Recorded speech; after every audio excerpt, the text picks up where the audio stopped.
Bonjour, pasteur Samuel Duval. Bonjour Victoria. Aujourd'hui, j'avais une petite question qui me venait en tête. C'est est-ce que les esprits sont mentionnés dans la Bible? Les esprits dont on entend parler dans les films d'horreur qui viennent hanter notre maison. C'est une bonne question, c'est quelque chose que j'entends souvent. Là, alors oui, les esprits sont mentionnés dans la Bible, mais pas comme dans les esprits des films d'horreur, qui sont une croyance populaire qui permet d'essayer de donner un sens à ce qu'on ne comprend pas.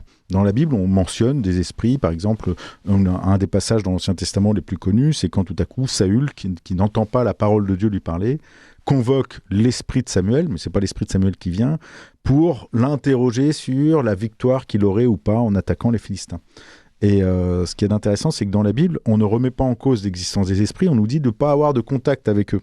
On nous dit, oui, il y a un monde spirituel qui existe, qui est là, mais il ne vous concerne pas. Et donc, préservez-vous de cela. En clair, on pourrait dire, c'est un peu comme de la drogue. C'est-à-dire que la drogue, c'est pas bon.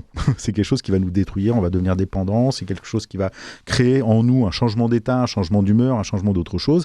Mais la drogue existe pourtant. C'est pas parce qu'elle existe que c'est bon de la consommer. C'est un peu cette idée-là dans la Bible, et particulièrement dans l'Ancien Testament. Après, je viendrai sur le Nouveau Testament. C'est-à-dire que oui, on nous relate très très peu de fois la présence d'esprit, donc d'un monde spirituel qui existe et qui est là. Mais toujours dans le fait qu'il est assujetti à la création et à Dieu lui-même, et surtout que quand on l'interroge, c'est toujours pour nous mentir.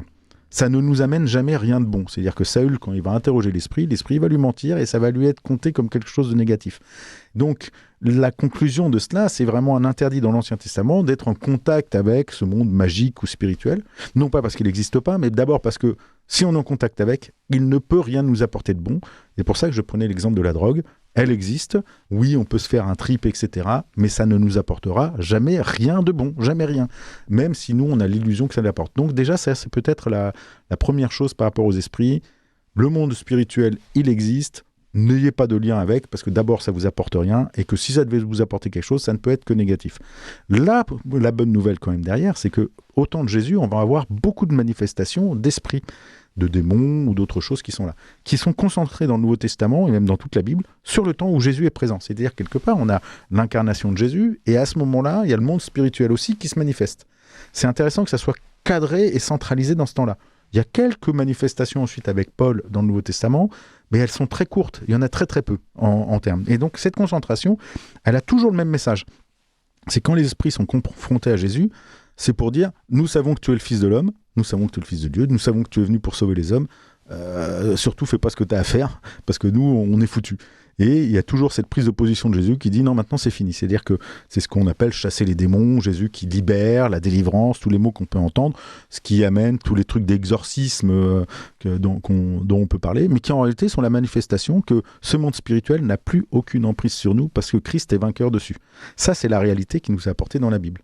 Et c'est ce qui va se passer ensuite dans les peu de manifestations qu'on va avoir dans le Nouveau Testament avec, par exemple, Paul, quand tout à coup, il y a cette femme qui a un esprit qui dit la même chose, qui dit oui, lui, c'est Paul qui parle au nom de Dieu, etc.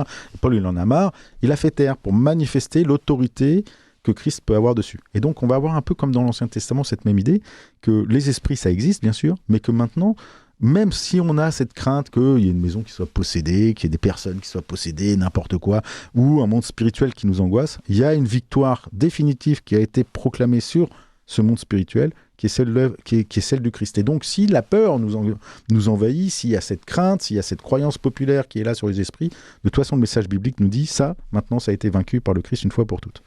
Maintenant que, quand on a enlevé le Christ de la notion des esprits, eh ben, on crée la croyance populaire qui est là, qui a permis à certaines religiosités, sans le Christ, de pouvoir amener de la peur, en disant, bon ben voilà, il y a un esprit qui est là pour expliquer les inexplicables, pour expliquer les peurs et les angoisses que l'on a, parce qu'il faut qu'on les incarne. Mais pour moi, le message, c'est qu'il y a un monde spirituel, mais ce monde spirituel a été vaincu.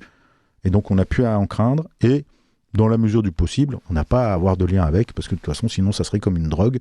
Et on a été libéré de la drogue. Merci, pasteur Samuel Duval. Merci, Victoria.